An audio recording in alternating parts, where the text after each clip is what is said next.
नमस्कार दोस्तों, आप देख रहे हैं आपका अपना YouTube चैनल दी साइंटिफिक हिंदू।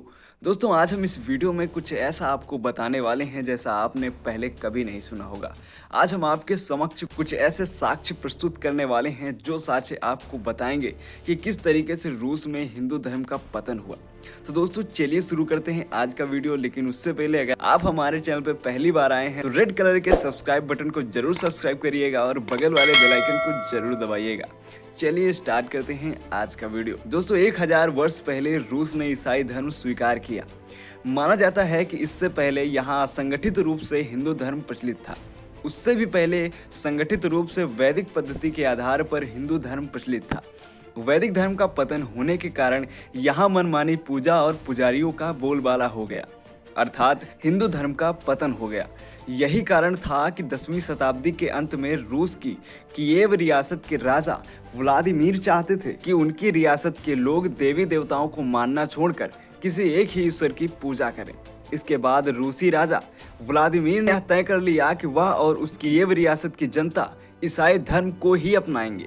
रूस की कीव रियासत के राजा व्लादिमीर ने जब ऑर्थोडॉक्स ईसाई धर्म स्वीकार कर लिया और अपनी जनता से भी इस धर्म को स्वीकार करने के लिए कहा, तो उसके बाद भी कई वर्षों तक रूसी जनता अपने प्राचीन देवी और देवताओं की पूजा भी करते रहे। बाद में ईसाई पादरियों के निरंतर प्रयासों के चलते रूस में ईसाई धर्म का व्यापक प्रचार प्रसार हो सका है और धीरे धीरे रूस के प्राचीन धर्म को नष्ट कर दिया गया।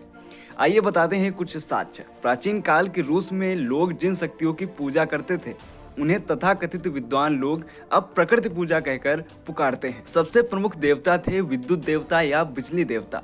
आसमान में चमकने वाले इस वज्र देवता का नाम पेरून था। कोई भी संधि या समझौता करते हुए इन पेरून देवता की ही कस्में खाई जाती थी और उन्हीं की पूजा मुख्य पूजा मानी जाती थी। प्राचीन काल में रूस के दो और देवताओं के नाम थे रोग और स्वरूप।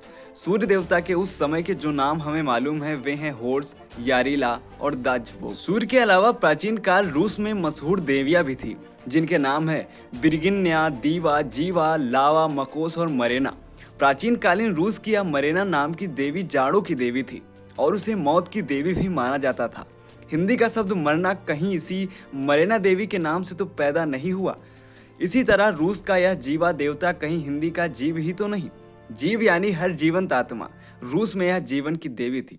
रूस में आज भी पुरातत्ववेताओं को कभी कभी खुदाई करते हुए प्राचीन रूसी देवी देवताओं की लकड़ी या पत्थर की बनी मूर्तियां मिल ही जाती हैं। कुछ मूर्तियों में दुर्गा की तरह अनेक सिर और कई कई हाथ बने होते हैं।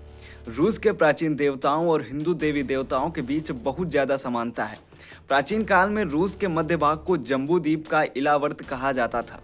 यहाँ देवता और दानव लोग रहते थे। कुछ वर्ष पूर्व ही रूस में वोल्गा प्रांत के स्ताराया मायना गांव में विष्णु की मूर्ति मिली थी, जिसे 7 से 10वीं ईस्वी सन का बताया गया। यह गांव 1700 साल पहले एक प्राचीन और विशाल शहर हुआ करता था। स्ताराया मायना का अर्थ होता है गांवों की माँ।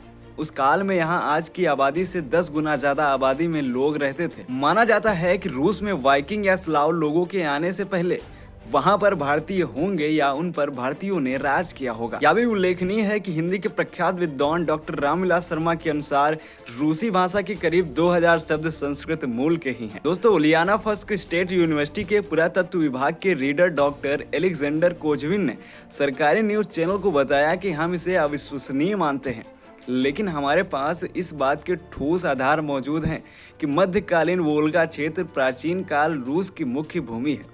डॉक्टर कोजेविन पिछले साल मैना गांव की खुदाई से जुड़े रहे हैं। तो दोस्तों, यह तो बात हुई वर्तमान काल में मिल रहे रूस से हिंदू धर्म से जुड़े साक्ष्यों के बारे में। लेकिन आपको बता दें कि रूस का महाभारत काल से भी बहुत बड़ा रिश्ता रहा है। कैसे, यह आपको हम इसके पार्ट 2 में बताएंगे। मिलते हैं अगले वीडियो में, तब तक के लिए जय हिंद, जय भारत, वंदे मातरम।